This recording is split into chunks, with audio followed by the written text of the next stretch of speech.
esteemed guests, faculty, trustees, family, friends, and graduates. It is an honor to be before you at the American University School of International Service commencement ceremony. First, a number of thank yous are in order. To my family, or should I say my tribe, thank you endlessly. I wish a special happy Mother's Day to my mom, to Grandma, who I know is watching over us, and a happy Mother's Day to all of those here who have served motherhood roles. Thank you.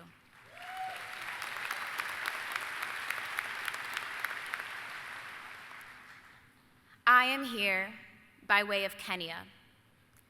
I come from grandparents who worked the soil abundant in mangoes, cassava, and maize. Grandparents that believed that how you treated the soil is how the soil would treat you and the generations to come. I am here by way of my parents who left Nairobi, parents who sacrificed comfort and security for their shot at the American dream. My parents worked towards an abundance that was not promised to them, but they chased it anyway, working towards a different kind of future. Class of 2019, here we are. Where does it begin?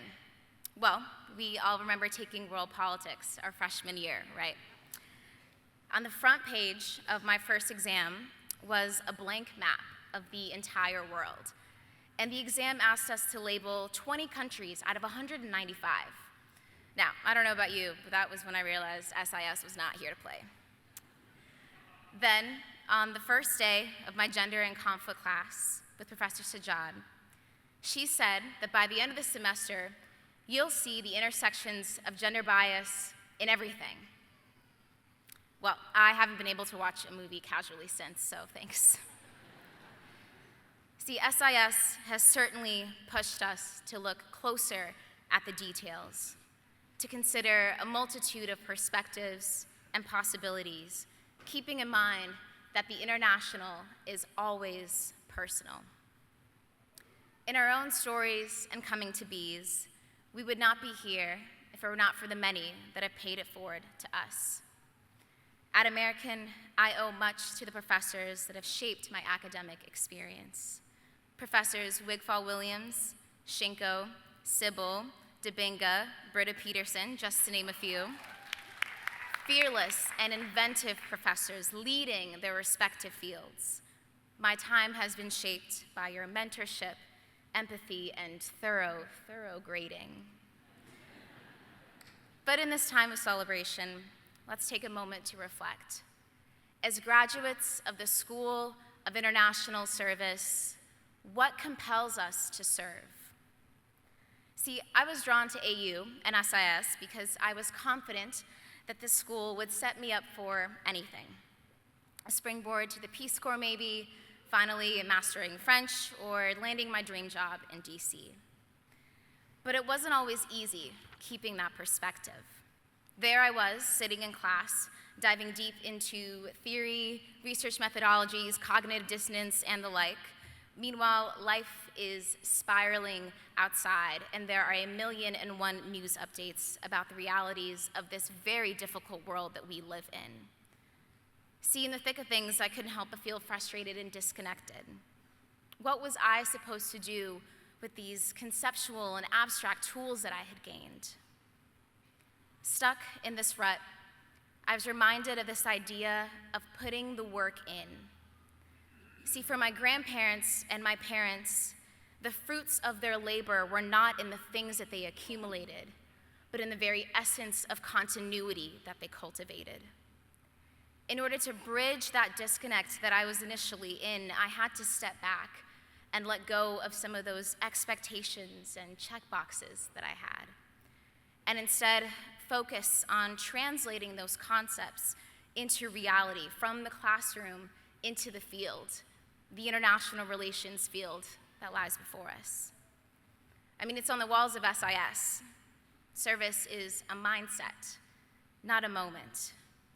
Service is venturing into the uncomfortable and the unfamiliar, sometimes giving up our sense of security or entitlement.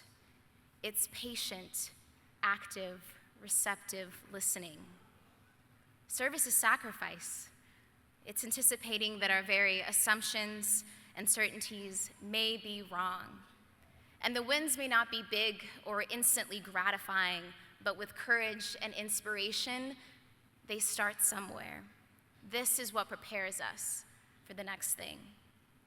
See, the work may take us to the other side of the world, but let's not forget that the work is also right here, in the offices of our internships, in the master's degrees we may later pursue, or the volunteer efforts we may choose to champion.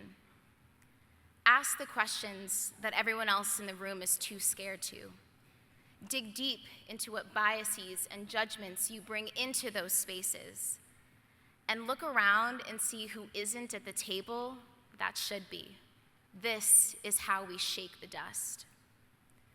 Before me are future human rights lawyers, researchers, diplomats, entrepreneurs, translators, and public servants.